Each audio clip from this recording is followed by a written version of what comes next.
मी तुम्हाला खरं सांगतो, तुम्ही अनपढ असाल, जर इश्यू मिळालेला आहे तर तिथंच सगळं तुमच्यासाठी पूर्ण झालेलं आहे. पण शिक्षण महत्वाचं आहे, शिक्षण सोडून चालणार नाही, एज्युकेशन महत्वाचं आहे. पण कधी घमंड बाळगू नका, मी एज्युकेशन माझं झालेलं आहे, माझे वडील काहीच शिकले नाही हो, मी त्यांना रोज फसवतो, मी खोटं.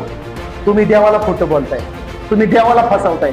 जे मुलं आई वडिलांना फसवतात ते देवाला फसवतात. समजते तुम्हाला?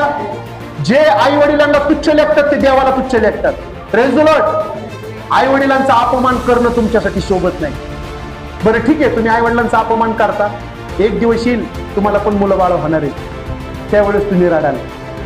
काय माहिती ते आई वडील असतील का नाही बिचारे. समजते तुम्हाला? आई वडिलांवर हात उचलणं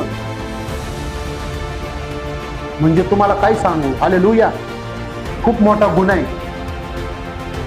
ह्या जगामध्ये सगळं मिळवता येतं, ह्या जगामध्ये सगळं मिळवता येतं, पण आई वडील परत कोणच मिळवू शकत नाही.